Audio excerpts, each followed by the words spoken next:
السلام علیکم ګرانو دوستانو، هیله لرم چې جوړ روغ به یاست. د نن ورځې ویډیو مو دا اړوند ده چې څنګه کولی سو یو سالم کوچنی و دنیا ته وړاندې کړلو. په ځینو مهمو ټکو کې زه تاسو ته دا اړوند خبرې کوم چې زموږ سره به انفال ځایي، زما زوی هم را سره دی، د هغه تجربې به هم اخلو او انشاءالله ډېره ښه ویډیو به تاسو ته وړاندې کړو. مخکې له دې چې انفال ته ولاړه سم، زه غواړم تاسو ته دا ووایم چې تاسو خپل د اولادو سره بې له قید او شرطه مینه وکړئ. داسې مه وایاست چې زما د زوی سره زه هغه وخت مینه کوم چې ماته په مدرسه کې ښه نمره راوړي، ماته په مکتب کې ښه نمره راوړي، دا شی زده کړي، هغه شی وکړي، ښه هلک سي، داسې هسې بیا نو ته پر ما ګران یې.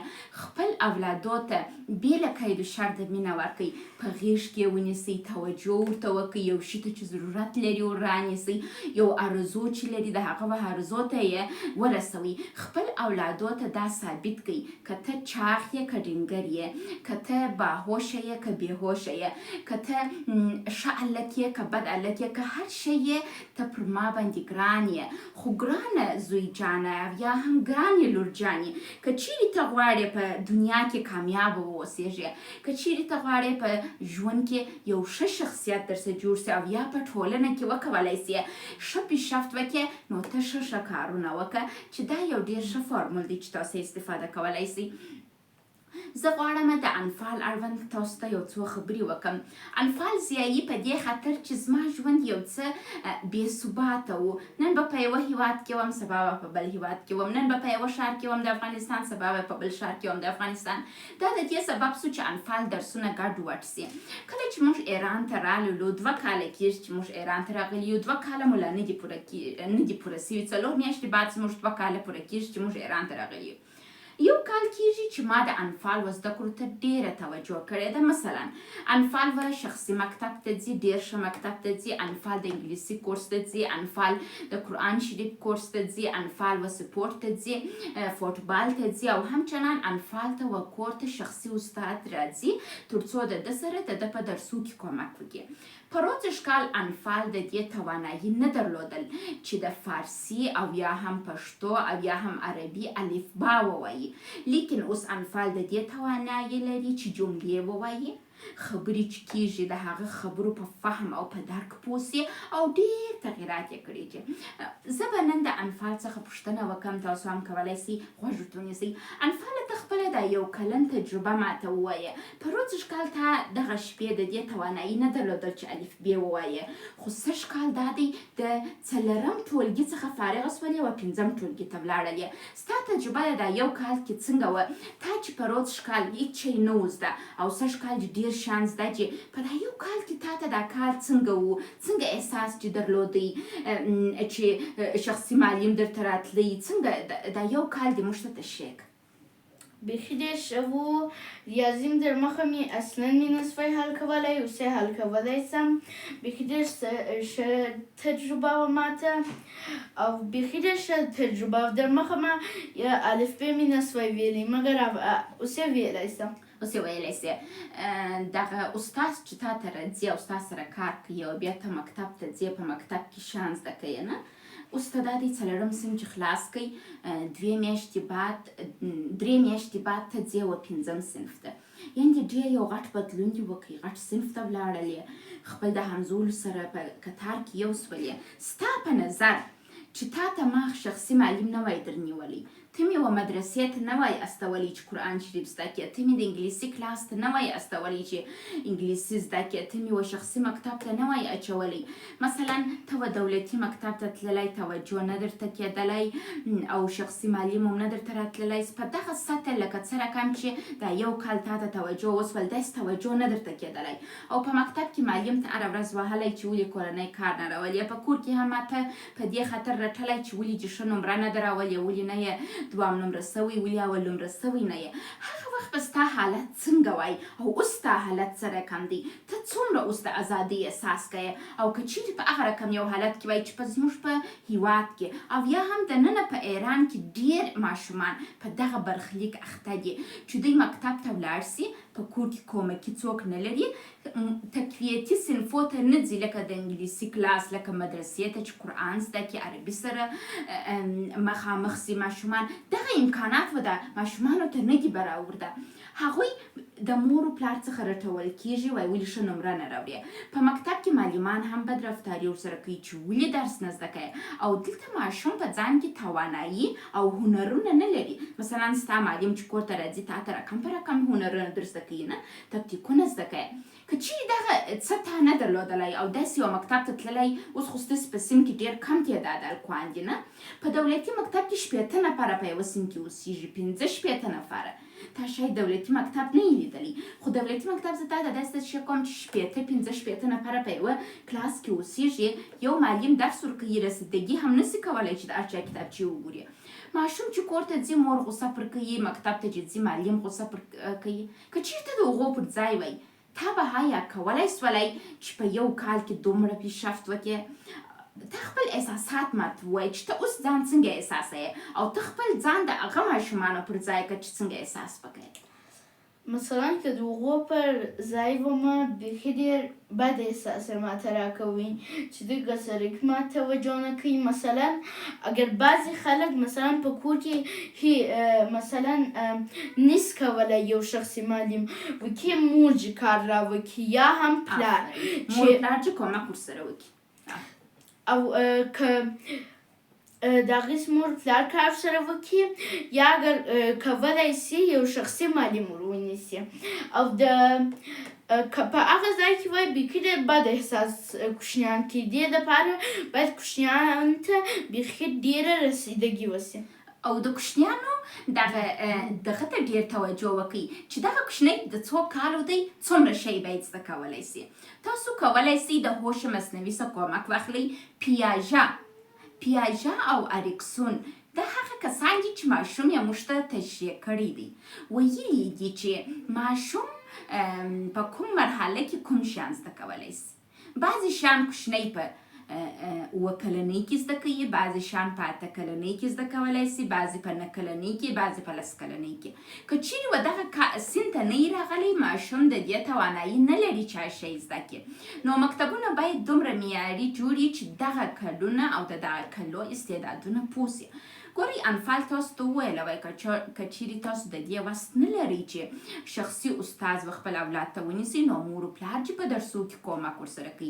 او مشوره دې اخلي اوس خو د هوش مصنوي زمانه ده تاسو کولی سئ د هوش مصنوي څخه کومک واخلئ چې دغه درس ماته تشریح کړه اول یې مور و پلار زده کوي بیا دې اولادو ته ور زده کوي نو دا ډېر مهم مسایل دي چې دغه ته باید توجه وسو راځو اوس د دا پروګرام و بل بخش ته زه بیایم د دې دپاره چې ستاسو کوچنی ښه وځلیږي په ټولنه کې پر ځان یې اعتماد ډېر یې باید د هغوی ځینې غوښتنو ته تاسو توجه وکړئ ښه اولین غوښتنه چې د کوچني ډېره مهمه ده هغه د کوچني فیزیولوژیک غوښتنې دي چې هغه عبارت دي د لوږې او تندې څخه کوچنی چې هر وخت د لوږې احساس وکړي باید یو امن آماده کس ورته موجود واوسېږي چې هغه ته غذا ورکړي اوبه ورکړي او هغه ته رسیدګي وکړي انفال جان زه خو مصروفه یم په کور کې ډېر درس وایم په اخته یم ستا سره خاله جان او انا ډېر په کور کې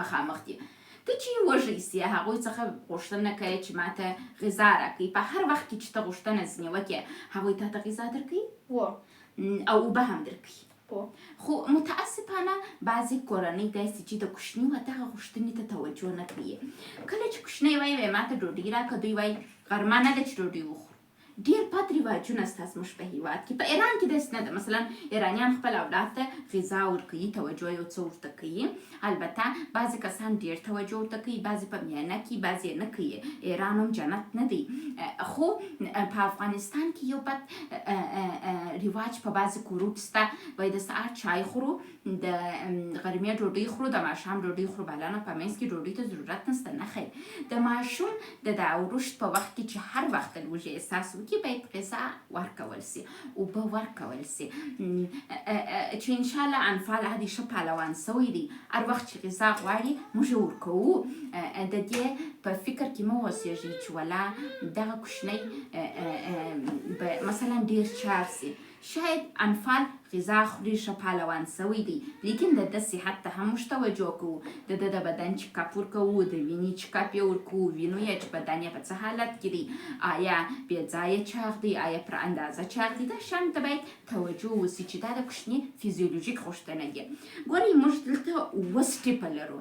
7 سټیپه زه تاسو ته تشریح کوم. دغه 7 سټیپه که تاسو خپل د ماشوم په تربیه کې په مخته یوسئ، انشاءالله تاسو به ټولنې ته یو سالم کوچنی وړاندې کړئ. اول فیزیولوژیک غوښتنې دي. دوهمه غوښتنه چې کوچنی یې لري هغه دا دی چې کوچنی د امنیت احساس وکړي په کور کې. زه په کور کې امن یم، دا کور زما دپاره امن دی. هر وخت چې مې یو چاته ضرورت درلودی هغه کسان شته چې زما سره کومک وکړي. زه کولی سم فوټبال ته ولاړه سم، زه کولی سم سپورټ ته ولاړه سم، که چیرې د کورنۍ څخه غوښتنه وکړم چې دا شی غواړم هغه راکوي. مثلا تېره میاشت کې انفال زما څخه غوښتنه وکړل ستا د کیبورډ نوم څه شو؟ رد ډریګن و فیزا. داسې یو کیبورډ ګوره زما یې نوم نه دی زده، ځکه چې زه کیبورډو سره ډېره نه یم په تماس کې. ما انفال بوتی په 50 ډالره مې 50 امریکایي ډالره مې و ده ته کیبورډ رانیوی چې دا یو شاید که یو کوچنی په کورنۍ څه غوښتنه وکړي، شاید هغوی ته دا داسې وسي چې ولا ولې باید کیبورډ رانیسم. نه خیر نه. که تاسو غواړئ خپل کوچنی سالم وروزئ، تر یو حده ستاسو د توان په حد کې د هغه و هیلو ته هم هغه ورسوئ.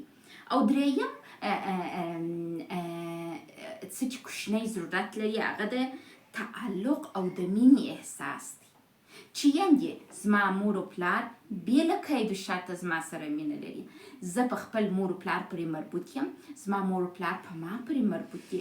انفال جان ته خو د پلار سره ستا د پلار سره موږ ژوند نه کوو، زما طلاق سوی دی ستا د پلار څخه، زه ته ژوند سره کوو. مثلا تا تر ننه پورې په مالي توګه دا احساس کړی دی چې ولا زما پلار نسته دا شی زه نسم رانیولی، یا مثلا زما مور ماته کیبورډ نسي رانیولی. دا احساس لرې؟ ته دا احساس مثلا کولی سې چې دغه زما مور ده، که چیرې زه یو شی ځینې وغواړم هغه یې حتما ماته راکوي. دا احساس لرې په وجود کې؟ مثلا کله چې تا لومړی ځل ماته ویل چې کیبورډ را رانیسه، تا په زړه کې څه شي ویله چې آیا مور به مې کیبورډ را رانیسي که یا؟ ما فکر کوله و به رانیسي. فکر چې کوئ چې را بینیسي. کله چې ما در رانیوئ څه احساس چې کوئ؟ بیخي ډېر ښه احساس مې درلودی، بیخي ډېر خوشحاله وم. دا احساس چې وکړئ چې دغه ښځه زما مور ده، که زه یو شی په آینده کې ځینې وغواړم دا یې ماته څه کوي؟ راکوي. د مینې احساس چې مو کوي. راځو بل غوښتنه چې یو کوچنی د دې دپاره چې ښه با اعتماد په نفس راسي هغه دا دی چې د ارزښتمنتوب احساس باید وکړي، چې کوچنی احساس وکړي زه ارزښتمن یم. آیا انفاله ته په ژوند کې دا احساس اوس کوې چې زه ارزښتمند یم؟ مثلا زه یو مهم کس یم، زه اتاق لرم، زه مکتب ته ځم، ماته معلم راځي، زه فوټبال ته ځم، د فوټبال فیس مې مور ورکوي، زه یو ارزښتمن ښه یم، خوټه مصارف لرم د میاشتې. دا احساس لرې؟ څنګه یې لرې؟ ته یې موږ ته ووایه. لکه زه چې فوټبال ته ځم. ته ماته یو مثال وایه. ته خو ډېر عمر فوټبال ته نه وې تللی په دای ژمي کې. هغه ورځ چې هغه ستا ملګرو ته زه ورته سولم، زما زوی هم فوټبال ته در سره بوځئ، هغوی ماته ویله فوټبال ته خو باید اول پیسې ورکړي. پیسې زه ورکوم، په هغه ګړي مې تا ته 2000 درکړلې، ته ولاړلې. په هغه ورځ څنګه احساس کوئ چې ما په هغه ګړي ستا ملګرو سره ته واستولې، پیسې مې درکړې، ولاړې فوټبال ته؟ بیخي ډېر ښه احساس مې وکړ. دا احساس چې وکړئ چې ولا زه ارزښتمند یم، مور مې پیسې راکړې چې زه ولاړ سم فوټبال ته. دا احساس چې درلودی ځان چې VIP حس کوئ. ګورئ کوچنیانو ته موږ د وی آی پي توب حس باید ورکړو. مثلا د زما زوی په ژمي کې د فوټبال میدان ته نه تلي، یو دم یې شوق پیدا سو چې زه باید فوټبال ته ولاړ سم. زه لاندې ولاړم، د ده ملګرو ته مې وویله چې دی د ځان سره بوځئ. هغوی ویله ولولا قیمتونه لوړ سوي دي، اول باید ته پیسې ورکړې بیا دی فوټبال ته ږدي. ما په هماغه ګړي 2000 زوی ته ورکړلې، ما لوړ شه په فوټبال کې ته فوټبال شروع کړه. یعنې دلته انفال احساس وکړئ چې ولا زه مهم یم، ارزښتمند یم، یو څوک یم، یو څه راسره کېږي.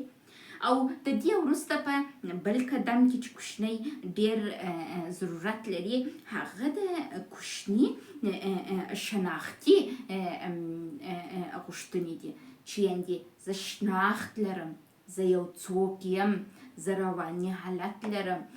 مثلا که غوسه راسي مور چوپ کېږي، که غوسه راسي ولاړ سمه و خونې ته، زه شناخت لرم. مثلا زه خونه لرم په کور کې. ته په کور کې خونه لرې چې پر کټ لرې چې خوابدی سې خپل خونې ته ولاړ سې، دروازه وتړې. موږ درځو زحمت درته کوو. پرون چې پر سټرابري باندې خوا بده سول چې تا سټرابري راواخیستې، خالجان درته ویلو لږ یې وخوره، ګرده ونه خورې، ته خوابدې سولې، ما سټرابري درپسې درولل، بیا اډګړی درلم، تا ته یې مزاحمت وکړي. تا هغه وخت څنګه رواني احساس وکړئ چې څه کیسه ده؟ چې هغه راته ویلې یاده نو که وخوا ما درد رالي بالا ژر خونې ته دننه سوم، چونکې ما نه غوښتې اوس جنګ جوړ کړم، یو څوک راسي ووایي څه کیسه ده. ګورئ انفال په دې پوهېږي د دې دپاره چې زه جنګ جوړ نه کړم، باید خونې ته ولاړ سم، ځان آرام کړم. دا رواني شناخت دی چې دی د ځان سره لري. خونې ته تګ او ځان آرامول د یو قوي نارینه خاصیتونه دي چې دا په انفال کې جوړ سوي دي. یعنې زه اوس ورته متوجه سولم. او بل د دې وروسته چې یو کوچنی ضرورت لري، هغه دا دی چې کوچنی دا احساس وکړي چې زه ښایسته یم. آیا ته دا احساس کوې چې زه ښایسته یم؟ تا ته خو به ما نه یې ویلي چې الله انفاله پزه چې دغسې د سترګې چې داسې چې خوله چې داسې د غوږونه چې داسې دي، داسې خبرې خو به چا نه یې درته کړي. هېڅ وخت او ما ته خو تر اوسه پورې نه چې درته کړي. تاسو یې اولادو ته کوئ؟ ګورئ تاسو خپل اولادو ته باید دا احساس ورکړئ چې ته ښایسته یې، زما خوښ یې. او زما په حقیقت کې خپل د زوی چهره خوښ ده. زما زوی داسې ښایسته دی چې نجلۍ وایي میکاپ یې په کړي وای، هم زر مرکې به ورته راتللی د ورځې. او په آخر کې د شکوفایي احساس پیدا کوي کوچنی. که چیرې دغه ټوله عملي سي، که چیرې دا عملي نه سي، کوچنی د اعتماد به نفس احساس نه لري. کوچنی دا احساس نه لري چې زه مهم یم، زه په یو چا پورې تعلق لرم، یو څوک زما سره مینه لري، یو څوک ما ته توجه کوي. یعنې لومړی سټپ د دې دپاره چې یو سالم کوچنی وروزو، هغه دغه دی چې نن موږ تاسو ته وویله. انفال جان که چیرې ته د ویډیو په پای کې غواړې یو پیام ملګرو ته ولري، خپل پښتنو ته یې ولري، اکثره افغانان د ویډیو ګوري، ته څنګه پیغام لري دوی ته چې خپل اولادونه څنګه وروزي؟ یا مثلا ما ته څنګه پیغام لري چې زه په آینده کې څنګه یو مور سم؟ مثلا پخوا شاید ما اشتباهات درلودل، شاید تا ته مې غوسه کوله، خو ما دومره علم نه درلودی چې په دې پوه سم چې باید اولاد ته غوسه ونه کړم. شاید دا اوس یو څو عمر کې چې مثلا زما علم ډېر سوی دی د ماشوم اړوند، په ما کې تغیرات حایز کړي نه، ته دا د هېوادوالو ته ووایې څه پیغام هېوادوالو ته لري؟ هېوادوالو ته دغه پیغام لرم، هېڅ وخت خپل زوی مه وایئ. مثلا زما یو انډیوال دی، خپل زوی ته هېڅ وخت مینه نه ورکوي، په کوڅې کې هم څو پلایې بیابه کړی دی، نو د هغه زوی بیخي ډېر بد هلک سوی دی. ما هم بالا انډیوال ورسره نه یم، بیخي ډېر بد هلک سوی دی، هره ورځ یې جنګ کوي. ما څو پله ما کوشش کړی دی ورته ویې پوښتم دا ولې کوې، مګر ما سره یې جنګ کړی دی. د دې لپاره خپل زوی مه وایئ، چونکې رواني حالت یې خراب کېږي، کېدلی سي په نورو خلکو خپل غوسه وکړي. ولې؟ چونکې بعض خلک ځي یو ځای ته چې تنها واوسېږي او خپل ځان کنترول کړي، یا بعض خلک ځي د باندې خلک وي چې خپل ځان کنترول نشي کولی، یعنې ځي د باندې خلک وي و د ځان مدیریت یې نه زده. کله چې غوسه ورسي داسې عمله اچي ځکه چې دوی د خپل کورنۍ سره دا زده کړي چې عمله واچي. که چیرې ما خپل په ژوند کې اشتباهات کړي ستا په لویوالي کې ګورې په دنیا کې داسې ماشوم نشته چې ضرر ونه ویني. حتما موږ په کوچنیوالي کې متضرر کیږو. زه به هم متضرر سوی یم او هر په دنیا کې داسې څوک نشته چې په کوچنیوالي نه یې متضرر سوی. زه غواړم نن د کامرې په مخ کې خپل د زوی څه بخښنه وغواړم که چیرې ما ته ځورولی یې او په دې نه پوهېدلم. ما د دې څه نه یې ځورولی چې زه ته پر ما نه یې ګران. ما په دې ځورولی یې چې زه خپله نه پوهېدلم. اوس چې زه پوه سوې یم، اوس چې زه هوښیاره سوې یم، اوس چې زه اوس هم خپل علم ډېروم، اوس هم کتابونه وایم چې ډېره پوه سم. ما او تا به د دې باده کوشش کوو چې خلکو ته ووایو چې څنګه اولادونه تربیه کړي. زه او ته ګوره ښه علم کولی سو حاصل کو، هغه چې زده کوو خلکو ته یې ورسوو. نو ته زما سره په دا بخش کې کومک کولی سې چې خپل تجربې زموږ سره ووایې، دغسې را سره کښېنې، ویډیوګانې ډکې کړو. څنګه علاقه لرې دا ته؟ علاقه لرم. زه غواړم خپل یوټیوب چینل جوړ کړم ځکه زما مور چې دی زما علاقه د یوټیوب چینل څوم جوړ سوي دی. مثلا زه اوس غواړم یو څوک ماته وایي د څه شي دا جوړ کړم. مثلا یو چاته د بازي یو شی وایم، مثلا په بازي کې دغه وکړي یا خپل د مور په رقم ویډیوګان جوړ کړم. مثلا په زوی مې په عذابوي. اوس خپل د مور څخه پوښتمه ستا په نظر زه باید څه وکړم؟ زه وایم ته کولی سې د فلحال دپاره رواني ویډیوګانې به زما د چینل څخه پورته کوو. دواړه ته هم کولی سې یوازې ویډیو ریکارډ کړې اپلوډ یې کړې. تر څنګ بیا زه تا ته یوټیوب چینل در جوړ کړم، هغه کې ته خپل ګیمینګ پورته کوه. مثلا د تلیفون چمونه و خلکو ته ورزده کوه. د بعضې کوچنیانو د تلیفون چم نه زده، ته سکرین ریکارډ باندې وهه، تلیفون چم ورزده کوه، د گیم چم ورزده کوه. څنګه دغه شیان به پورته کوې، قرار به ستا چینل ته موږ بیا شیر کړو، ملګري بیا سبسکرایب کړي. هڅه به وکړو چې ستا چینل راپورته کړو. انشاءالله د دا تر څنګ به یو بل چینل در جوړ کړو، هغه چینل کې بیا دغسې خبرې کوه لکه زه چې کوم. نو ته به بره 2 چینله لرې. داسې چې خوښه ده؟ نو اخري پیغام که غواړې په دا ویډیو کې یو چاته ورلرې چې خپل اولاد څنګه تربیه کړي، ته څه ورته وایې؟ مثلا بعضې وختونه یعنی الکوانتش ډېره مینه ورکړي، هغه خپل ځان یو رقم قوي احساسوي. بیا چې مثلا جنګ یې وسي خپل مور ته وایي، مور یې بیخي ډېر د ناز دپاره مثلا پولیس ته یا خپل کور نارینه ته ووایي او کور نارینه ته یو نور ناکي خبرې وکړي چې هغه ته درد ورسي او کوشنۍ ووایي. دغه کار اصلا باید ونه کوي. آفرین، دا دې ډېر ښه موضوع ته اشاره وکړل. ما ډېر وخت په خلکو کې لیدلي چې کوچنۍ یو غلطي وکړي دستي یوه پلار ته یا زنګ ور ووایي چې پلار راسي ورته وایي کلار کوچنۍ په پلار وډبوي. بعضې میندې دا کارونه کوي، دا باید ونه کړي. دې ته زما اصلا پام نه و چې ویې وایم. ته نور خپل خبرو ته ادامه ورکړه. او بعضې وختونه ما یو هلک مې لیدلی، ما جنګ ورسره نه کوي، د هغې سرالي زه یې په عذابولم. ما ویله زه ستا سره به جنګ نه غواړم وکړم. تللم کور ته، بالا یو دانه سوک یې راکړئ. زوم بالا ارام ناست وم. بالا د یو کار وکړئ، خپل کالي خپل پر ځان سیري کړه، خپل ځان ته 15 دانې سوکان یې وکړه، دا ځای یې ګرده تور سوی و. بیا یې نو مور ته وویله د زه والی یم. ما ویل یا ما نه دی والی. بالا نو هغه خپل په زوی باور وکړئ، خپل پلار ته یې ویلي او ما ویل یا ما نه دی کړی. بیا زه یې ووالم، بیا خپل مور ته یې ویلي. زما د مور هغه په یاد دی چې هغه دغسې کار را سره وکړي. بیا نو باید ډېره مینه زوی ته ورنه کړي، وګرنه هغه یو کار کولی سي، مثلا یو کار کولی سي بیخي ډېر بد وي. دلته د انفال هدف چی شته وی؟ تاسو د اولاد په تربیه کې میانه روي وکړئ. ما ډېره مینه ورکوئ چې هغه د هغه د سوء استفادې سبب سي او مه یې ډېر رټئ چې هغه ته ضربه ورسوئ. په میانه توګه د کوچني سره مخ ته ولاړ سئ او دغه څو فارموله چې نن موږ تاسو ته وویله دا عملي کړئ. انشاءالله موږ نورې ویډیوګانې هم ډکوو، د هغه څه هم شیان زده کړئ. نو انفال خبرو ته به ادامه ورکړو. او یو دانه ما یو کار لیدلی و، یو دانه ښځه وه، هغه تلله ښه هغه مې ولیدل کومک مې ورسره وکړي داسې نور شیان.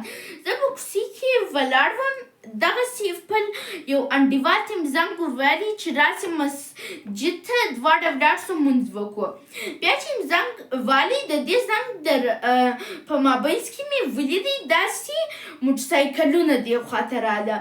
بیا نو یوه ورځ تېر سوه، ما غزیه وپوښتل، بیا مې پوه سوم هلته غلا سوېده او په پوه سوم چې هغه هلکان چې غلا کړې ده د څو کال دی. مثلا هغه سړي راته ویل د 18 یا د 19 کالو وه. مثلا دغه د چیش دپاره سوی دی، چونکې یو مثلا یو پلار یو غټ سړی کېدل سي یا مور، دوی مثلا دغسې ووایي زما پلار خورا یا زما مور خورا غټ سړی دی، که زندان ته ولاړم ما را کاږلی سي، هله راسه دا کار به وکړم، د یو څوک به ووامه، هله راسه دا کار به وکړم. زما مور پلار غټ سړیان چې باید خپل مور پلار ته ور وښیې چې موږ یو غټ سړیان یو، مثلا بد کارونه ونه کړي. ګورئ وایي که تاسو هر څومره غټ خلک یاست خپل اولادو ته دا احساس مور کوئ چې ولا زه دغسې غټ سړی یم، ته کولی سي هر څه چې زړه وغواړي ویې کړې، زه ستا حمایت کوم. یعنې په هر حالت کې میانه روي وکړئ. خپل اولادو ته دا احساس مه ورکوئ چې ته کولی سي هر چاته صدمه ورسوې یا هر کار وکړې. یعنې هم رټل باید موجود وي او هم باید ډېره مینه موجود نه وي. باید په میانه توګه روان واوسېږئ، خو همیشه د وهلو د تکنیک څخه استفاده مه کوئ، د توهین څخه استفاده مه کوئ. کوشش وکړئ داسې سیسټمونه ځان ته د کورنۍ دپاره جوړ کړئ چې په آینده کې موږ تاسو ته معرفي کوو هم، تر څو کوچنی په سالم توګه وروځئ، سالم کوچنی وروځئ، د دې توانایي ولري چې خبرې وکړي. اوس مثلا انفال جان د 11 کالو دی، دی د 11 کالو دی، د دې توانایي لري چې ښه تحلیلي خبرې وکړي، د خبرو څخه یې څوک معنا واخلي. ګورئ اوس دی ګټ اوس ما د ده د خبرو څخه بعضې شیانو ته متوجه سولم چې تاسو ته ووایم. دی جرأت لري د خبرو کولی سي، شکوفا سوی دی، ځکه چې د ده هغه د ابتدا څخه تر لوړه پورې ټول هغه مرتبې چې ما تاسو ته ویلې هغه عملي سوي دي. نو اولاد روزل اسانه کار نه دی. کوشش وکړئ د اولاد د روزلو دپاره اول زده کړه وکړئ، بیا اولاد وروزئ. مننه.